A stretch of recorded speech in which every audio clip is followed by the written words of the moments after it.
ఒక మనిషి చుట్టూ ఎన్ని కథలేంటి, ఒక వ్యక్తికి ఎన్ని అవతారాలేంటి.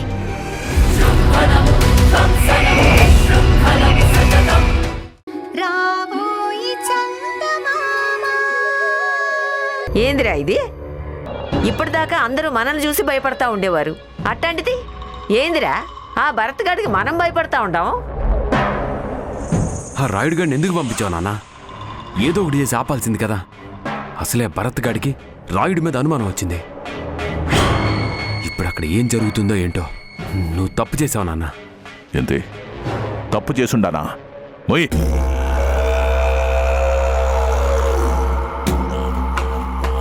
నేను కనుక రాయుడిని ఆడితో పంపించకపోయి ఉంటే అడ్డంగా దొరికిపోయేవాళ్ళం. ఆ భరత్ గాడు మనం అనుకున్నట్టు ఏదో సెట్ కింద ప్లీడర్ కాదు. ఆవులిస్తే పేగులు లెక్క పెడతాడు. చూసుండవుగా, నలుగురు మనుషుల్ని నిలబెట్టి నరికొచ్చుండాడు. వాణ్ణి చూసి సిటీ నుంచి వచ్చుండాడు బాయిలర్ కోడ్లాంటోడు అనుకున్నా. కానీ పందెం పుంజులాగా ఎట్టా నరికినాడో చూడు. వాడికి కండబలం బుద్ధిబలం రెండూ ఉండాయిరా. రాయుణ్ణి ఎంట పెట్టుకుని పోయినాడంటే ఏం చేచ్చాడో అని నాకు భయంగానే ఉండాది. కానీ ఏం చెయ్యాలా? ఓ మావయ్య గారు, బామ్మగారు ఇక్కడే ఉన్నారా?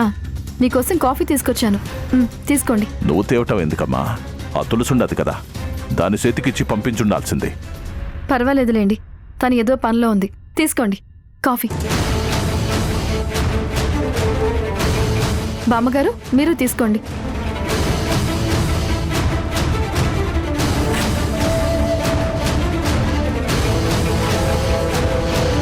ఏంటి మీ ముగ్గురు ఏదో టెన్షన్గా ఉన్నట్టున్నారు?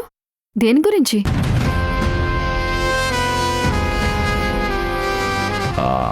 అదే అమ్మా, భరత్ బాబు గురించి. ఎందుకు టెన్షన్? అదేనమ్మా, ఆ ఆస్తి పేపర్లు తీసుకుపోయి ఉంటాడు కదా. ఒకసారి మనుషులు దాడి చేసినారు కదా, వద్దంటున్నా మళ్ళీ పోయి ఉండాడు. ఏం జరుగుతాదా అని భయంగా ఉండాది. మీరేం భయపడాల్సిన అవసరం లేదు బామ్మగారు. భరత్ గారి గురించి నాకు తెలుసు కదా. ఆయన ఇలాంటివి చాలా ఈజీగా డీల్ చేస్తారు.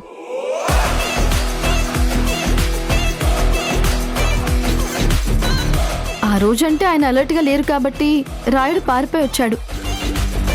ఈసారి ఆ ఛాన్స్ ఇవ్వరులేండి.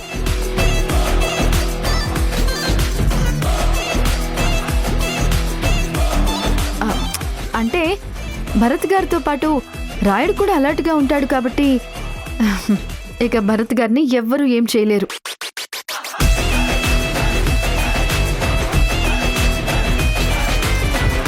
ఆయన ఇక్కడున్న సమస్యలన్నీ తీర్చాకనే వెళ్తాను అని చెప్పారు కదా, అన్నీ తేలుస్తారు. సమస్యలా? ఏడు సమస్యలే ఉన్నాయమ్మా. ఎందుకు లేవండి, కౌశిక్ మర్డర్ ఇంకా మిస్టరీగానే ఉంది.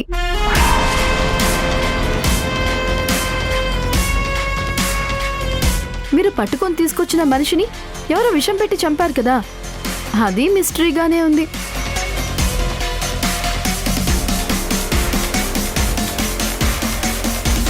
ఆస్తి ట్రాన్స్ఫర్ చేస్తాను అనగానే పాపం ఆ లాయర్ని అన్యాయంగా చంపేశారు.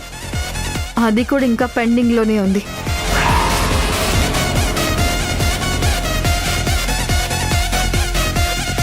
అవి ఇవి అన్నీ తేల్చుకొని ఆ తర్వాతనే ఇక్కడి నుంచి వెళ్తారు.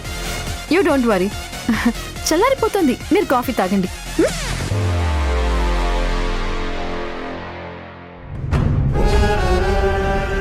నాన్న, తన కాన్ఫిడెన్స్ చూస్తుంటే నాకెందుకు అనుమానంగా ఉంది. బహుశా మనం దొరికిపోయామేమో. చూసారా ఎంత సెటరిక్గా మాట్లాడుతుందో? రేయ్, ముందా రాయుడు ఏమైనాడో ఏందో ఫోన్ చేసి కనుక్కోరా. ఆడేదైనా నోరిప్పితే మనం ఇరుక్కుంటాం. ఫోన్ చేయి. రేయ్, నీకేమైనా పిచ్చా? ఆ భరత్ గాడు పక్కనే ఉండాడు. మన నెంబర్ నుంచి ఫోన్ వెళ్తే మనంతట మనమే కౌశిక్ను చంపింది మేమే అని చెప్పుకున్నట్టుంటది. గమ్మున కూకో.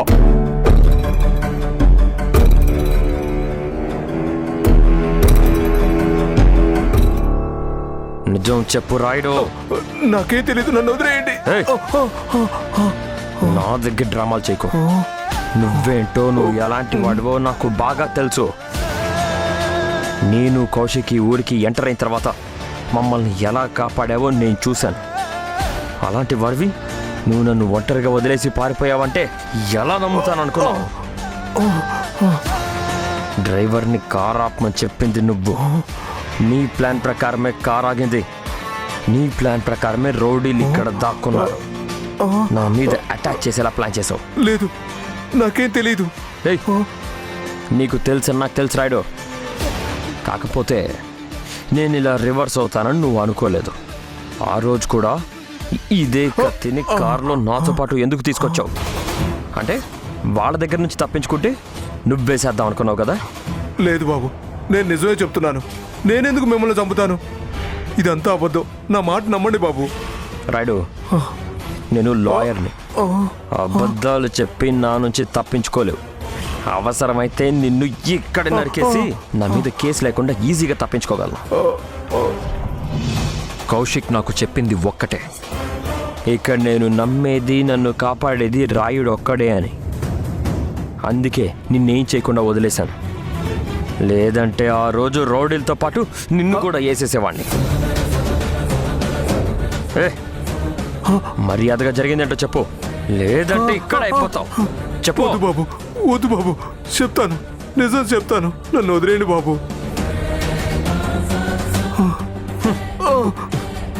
చెప్పు, ఎవ్వరు నన్ను అటాక్ చేసింది? అయ్యా,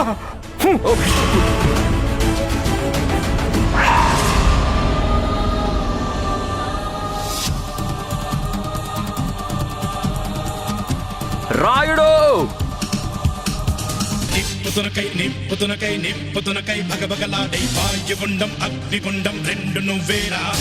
తిత్తదింతై గణగణమోకై ధర్మయుద్ధం నువ్వు సిద్ధం నవ్వడటం రా. మా కోసం పుట్టినవాడా నువ్వే మా తోడు నీడ. తొడగొడితే గడగడలాడారా. ఎవడైనా తల దించాలిరా. అడుగేస్తే ఎవడైనా ఇక చావాలిరా.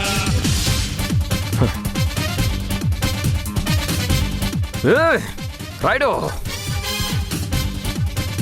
ఎక్కడికి పోతావురా?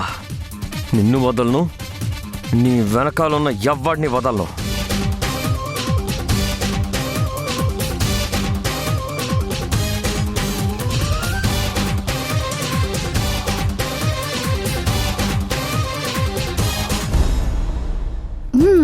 భానుమతి గారు, ఇటు చూడండి, మీకు కొత్త డ్రెస్ వేశాను. ఎంత బాగుందో చూసారా? చంద్రిక, నీకెన్నిసార్లు చెప్పాలి? అక్కడ భరత్కి ఏం జరుగుతుందో అనే భయం లేకుండా ఇక్కడ కూర్చుని చక్కగా పాపతో కబుర్లు చెప్పుకుంటూ కూర్చున్నావా? అసలు నువ్వు నిజంగా భరత్కి భార్యవేనా? మళ్ళీ అదే పాట. చూడు రుద్రాణి, నేను భరత్ గారికి భార్యనో కాదో నీకే బాగా తెలుసు. అలాగే నువ్వు భార్యగా నటిస్తున్నావు అనే విషయం నీకు కూడా తెలుసు. మళ్ళీ నా దగ్గరికి వచ్చి అడగడంలో అర్థం లేదు రుద్రాణి. అసలు నీకు నిజంగా భరత్ మీద ప్రేముందా? ఉంటే ఆ రాయుణ్ణి తోడుగా తీసుకుని వెళ్తుంటే ఎలా ఒప్పుకున్నావు? మొన్ననే కదా చంద్రిక, 10 మంది వచ్చి భరత్ మీద అటాక్ చేశారు. మళ్ళీ ఏ ప్రొటెక్షన్ లేకుండా భరత్ని ఎలా పంపించావు? ఈసారి ఇంకో 10 మందిని తీసుకొచ్చి అటాక్ చేస్తే భరత్ పరిస్థితి ఏంటి? నీకు ఆస్తి వస్తుందని హ్యాపీగా పాపతో ఆడుకుంటున్నావు. కానీ అక్కడ భరత్ ఏమయ్యాడో ఏంటో కనుక్కున్నావా? అరే, ముందుగా చెప్తే నేనైనా భరత్కి ప్రొటెక్షన్గా వెళ్లేదాన్ని. భరత్ గారికి నీలాంటి వాళ్ళ హెల్ప్ తీసుకోవాల్సిన అవసరం లేదు రుద్రాణి. భరత్ గారి సంగతి నీకు పూర్తిగా తెలీదు. తను డేర్ చేసి అందరినీ కొట్టి ఫైట్ చేసి వచ్చాడు కాబట్టి ఇలా మాట్లాడుతున్నావు. లేదంటే ఏమయ్యేది చంద్రిక? రౌడీలొచ్చి మీద పడితే పారిపోయి వచ్చిన ఆ రాయుణ్ణి సెక్యూరిటీగా తీసుకుని వెళ్తుంటే కనీసం ఆ పని కూడా ఆపలేదు. అసలే అతనికి ఒక చెయ్యి కూడా లేదు. భరత్కి ఏదైనా జరిగితే దానికి కారణం నువ్వే అవుతావు చంద్రిక. అలాగే నేనే కారణమవుతాను. నీకో విషయం తెలుసా? ఆ రాయుణ్ణి వెంట తీసుకుని వెళ్ళమని చెప్పిందే నేను.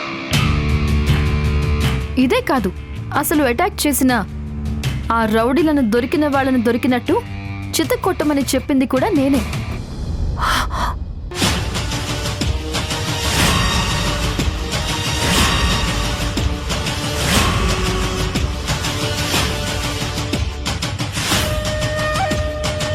చంద్రిక, ఆ రాయుడు ఎవరికో అమ్ముడిపోయాడు.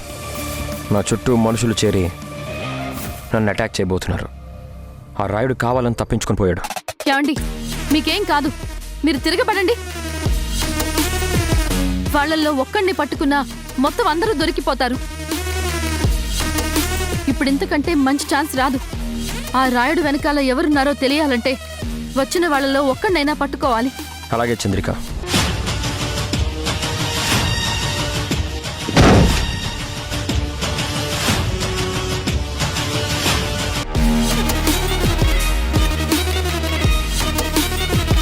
నా భర్త కెపాసిటీ ఏంటో నీకు తెలుసు. ఎంతమంది అటాక్ చేసినా తను భయపడే మనిషి కాదు. అందుకే తిరగబడమని చెప్పాను. అలాగే వచ్చిన వాళ్ళందరికీ కాళ్ళు చేతులు తెగిపడ్డాయి. అది భర్త మీద భార్యకి ఉండే నమ్మకం. నువ్వు భార్యలా నటిస్తున్నావు కాబట్టి నీకు భరత్ గారి పవర్ ఏంటో తెలియక టెన్షన్ పడుతున్నావు. నువ్వు అలా చూస్తూ ఉండు. కాసేపట్లో ఆ రాయుణ్ణి లాక్కొనొచ్చి కౌశిక్ని చంపిందెవరో, భరత్ గారి మీద అటాక్ చేయించింది ఎవరో మొత్తమంతా బయటికి చెప్పిస్తారు. ఆ లెక్క తేలాక నీ లెక్క కూడా సరిచేస్తాం. నీలాంటి వాళ్ళు మధ్యలో ఎంతమంది వచ్చినా సరే నేను భరత్ గారు ఒక్కటే. మేము ఏం చేసినా సరే కలిసే చేస్తాం.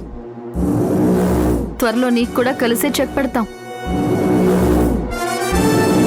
నువ్వు ఇక భరత్ గారి గురించి టెన్షన్ పట్టం మానేసి నీ గురించి ఆలోచించుకుంటే మంచిది. పో.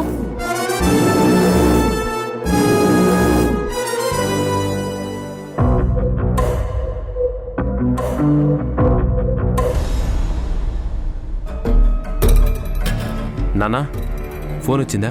ఏం ఫోన్ రా? అదే నాన్న, ఆ రాయుడేమన్నా ఫోన్ చేశాడా అని. నేను దాని గురించే ఎదురు చూస్తా ఉన్నాను రా. ఏది ఇంతవరకు ఫోనే రాలేదు. ఆ భరత్ని రాయుడి పాటికి వేసేసి ఉంటాడంటావా? అది జరిగితే ఈ పాటికి ఫోన్ రావాలి కదా.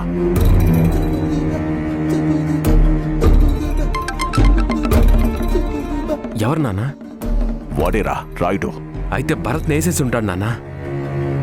నీ ఆప్షన్ కరెక్టే. ఆ భరత్ గాడిని వేయడానికి రాయుడిని అరేంజ్ చేసావు చూడు. నువ్వు నిజంగా గ్రేట్ నాన్న. ముందు ఫోన్ తీ.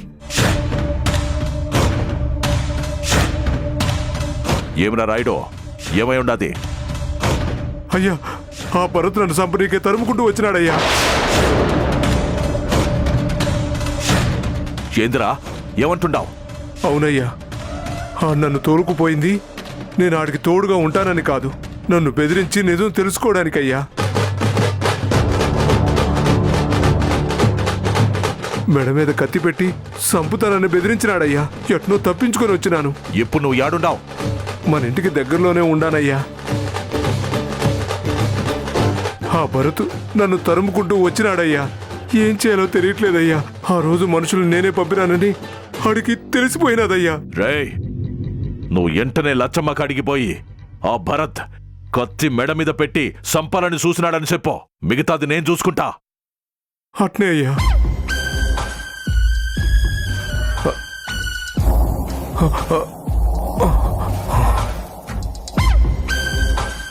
ఏంటి, ఏమైంది? ఆ భరత్ ఏం చేశాడు? అన్ని వీడేదో చేయడం కాదు, వీణ్ణి ఆ భరత్ వేసేయడానికి వెంట పడుతున్నాడంట.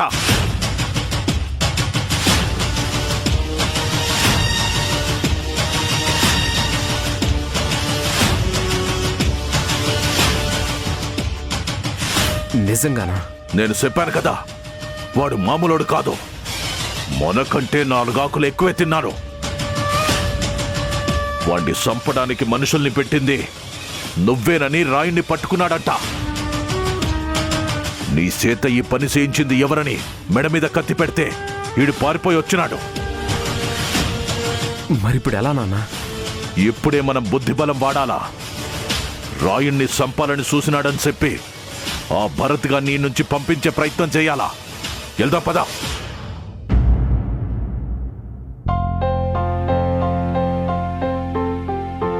అత్తయ్య, ఏందమ్మా?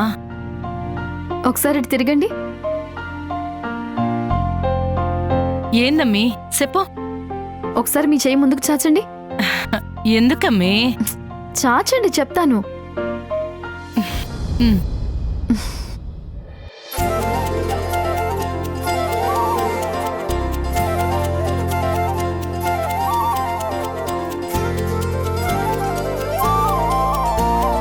ఏందమ్మేది? ఈ చీర మీకు బాగుంటుంది అత్తయ్య, కట్టుకోండి. నాకెందుకమ్మే? అత్తయ్య, మొన్న మీ బర్త్డే రోజునే తీసుకోవాలి అనుకున్నాను, కానీ అప్పుడు కుదరలేదు. పాపకి గౌన్ కొనటానికి వెళ్ళినప్పుడు అక్కడ ఈ చీర చూశాను. ఇది మీకు చాలా బాగుంటుందనిపించి వెంటనే తీసుకున్నాను.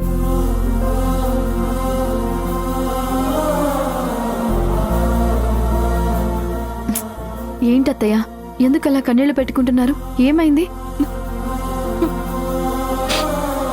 మా అమ్మ గుర్తుకొచ్చినదమ్మా. చిన్నప్పుడు మా అమ్మ కూడా అంగడికి పోతే ఆడ్నుంచి నా కోసం ఏదో ఒకటి కొనుక్కొని తీసుకొచ్చిస్తా ఉండేది. అమ్మ కదా, బిడ్డకి ఇదెట్టా ఉంటది ఇదెట్టా ఉంటది అని మనసులోనే ఊహించుకొని తెచ్చిస్తా ఉండేది. మళ్ళీ ఇన్నాళ్లకి ఇదిగో నువ్విట్ట తెచ్చి నా చేతిలో పెట్టుండవు. అదేంటత్తయ్య, మరి మీ పెళ్ళైన తర్వాత మావయ్య గారు ఎప్పుడూ మీకోసం ఏం తీసుకుని రాలేదా? మీ మావ సంగతే చెప్తా ఉండవా? పెళ్ళైన కాడ్నుంచి ఇప్పటిదాకా ఏ రోజు ఏది తెచ్చింది లేదు, యాడికి తీసుకుపోయింది లేదు. అదేదో సామెత ఉండాది కదా, కడుపే కైలాసం, ఇల్లే వైకుంఠమని. ఈడ్నే ఉండటం, ఈడ్నే తినడం, ఈడ్నే పండుకోవటం. నేను కన్న నా బిడ్డైనా ఈ అమ్మ గురించి పట్టించుకున్నాడా అంటే ఆడి గతే వేరు. ఈ ఇంట్లో ఎవరికి ఏం కావాలన్నా నన్నడిగి తీసుకొని వెళ్లేవాళ్లే కాని నా కోసం ఇట్ట చీర కొనిచ్చింది నువ్వే తల్లి. దూరపు కొండలు నునుపు అని ఎందుకంటారో ఇప్పుడు నాకు అర్థమవుతోంది అత్తయ్య. బయట నుంచి చూసే వాళ్ళకి ఇక్కడ మీరు మహారాణి, కోట్లకి అధిపతి. కానీ మీకోసం మీరు ఏది కొనుక్కోలేరు. మీకోసం ఎవరు ఏది తెచ్చివరు. ఆడదానికి అమ్మైనా ఉండాలా, లేదా కన్న కూతురైనా ఉండాలా? అమ్ముంటే బిడ్డకేం కావాలన్నా చూసుకుంటాది. కూతురుంటే అమ్మ తనకేం కావాలన్నా చెప్పుకుంటాది. వాళ్ల కోసం ఇంకో మనిషి ఆలోచించడం అనేది చాలా గొప్ప వరం అమ్మ. మీ అమ్మ మీకు దూరం అయింది, కానీ ఈ కూతురు మీకోసం వచ్చిందనుకోండి అత్తయ్య. ఇక నుంచి మీరు నన్ను కోడలనుకోవద్దు, మీ కూతుర్నే అనుకోండి. మీకు ఏం కావాలన్నా నాతో చెప్పండి. మీకు ఎవరున్నా లేకపోయినా నేనున్నాను.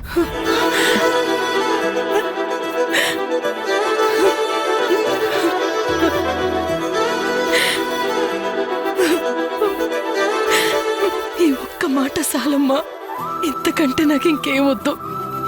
నేనున్నంతకాలం నా చెయ్యి మాత్రం ఇడ్సకమ్మా, ఇది చాలు. పెద్దమ్మా, పెద్దయ్యా! రాయుడు అరుపులా ఉండాది, చూద్దాం పద. పెద్దమ్మా, పెద్దయ్యా! అందరూ రండి. పెద్దమ్మా! ఏం రాయుడు, ఏమైనాది? రేయ్, ఏమైనదిరా? అసలు నువ్వు ఒక్కడివే వచ్చినావైంది? ఆ భరతేడి? నువ్వు భరత్ గారితో పాటు వెళ్ళావు, మరొక్కడివే వచ్చావేంటి? ఆయనేరి?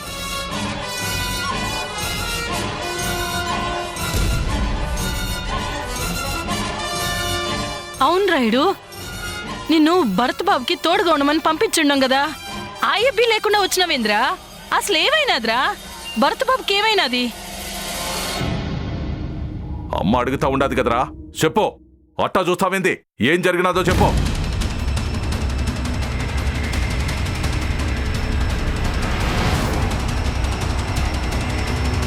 అమ్మా, ఆ భరత్ బాబు సంగతి పక్కన పెట్టండి. ఆయనకేం కాదు, ఏం కాలేదు కూడా. మీరు అనుకుంటున్నట్టు ఆయనకి ఏ మనుషులు, మంది, మార్పలం ఏం అవసరం లేదమ్మా. ఎలాంటి చోటు నుంచి అయినా ఆయన తప్పించుకోగలరు. కానీ నాకు సంగతి చెప్పండి. ఈ ఇంట్లో మిమ్మల్ని నమ్ముకొని ఎన్ని దినాల నుంచి పనిచేస్తాడాను. నా ఇంటిని నా వాళ్ళని వదులుకొని ఈయన్నే ఉండాను. ఈ ఇంటి మనిషిగా నన్ను చూసుకుంటుండారుగా. అవునా కాదో మీరే చెప్పండి. అవును రాయుడు, ఇప్పుడు ఎవరు కాదన్నారు? మా నాయన ఉన్నప్పటి నుంచి నువ్వు వీడినే ఉండావు, నాతో పాటు మా మంచిగా ఈయన్నే ఉన్నావు కదా, ఎవడు కాదన్నాడు? రేయ్, నిన్నెప్పుడూ పరాయి ఒళ్ళ చూసిందే లేదో. నువ్వు ఈ ఇంటి మనిషివే. అయితే ఇప్పుడు ఏమైనదో అది చెప్పు. మరి ఎవరైనా నా పీక మీద కత్తి పెట్టి నన్ను చంపుతానంటే మీరేం చేస్తారయ్యా?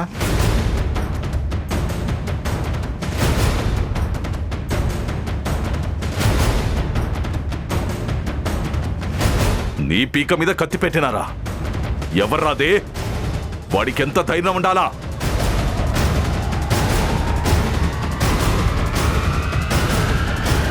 ఈ వీరభద్రం పౌరుషానివిరా నువ్వు. నీ మీదకి వచ్చినాడంటే వాడు నా మీదకొచ్చినట్టే. అవును రాయుడు, నీ మీద కత్తి పెట్టినాడంటే అది మా మీద కత్తి పెట్టినట్టే. ఎందుకీ ఆ పనిచేసింది ఎవడ్రా? చెప్పరా, ఎవరదే? ఈ ఇంటి మనిషేనమ్మా.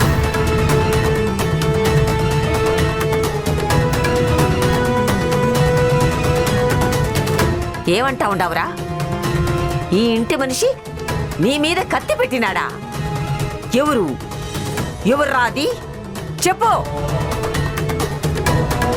అడుగుతా ఉన్నావుగా, చెప్పు. ముక్కలు ముక్కలు చేస్తా.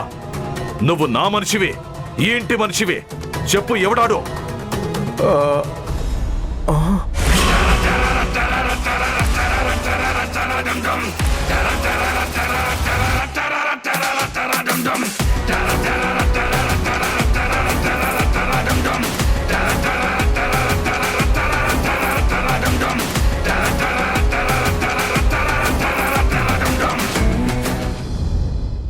రాయుడు, ఏంటి భరత్ గారిని చూసి అలా షూర్ అవుతున్నావు? చెప్పు, నేను చంపాలని ఎవరు చూశారో చెప్పు.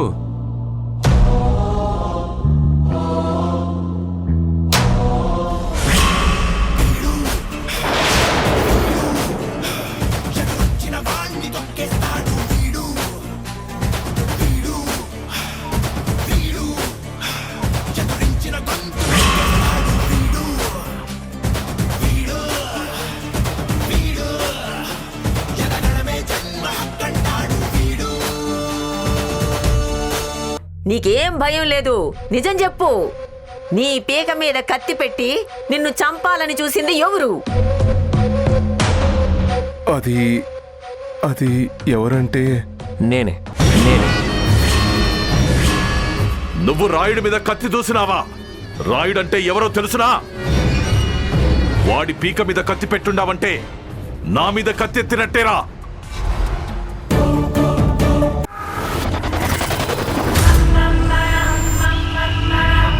విధ్వంసన్నాపే వినాశనం నేను. కొంతమంది చూపు మనిషి ఊపిరి ఎప్పుడు ఆగాలో డిసైడ్ చేసే చూపు.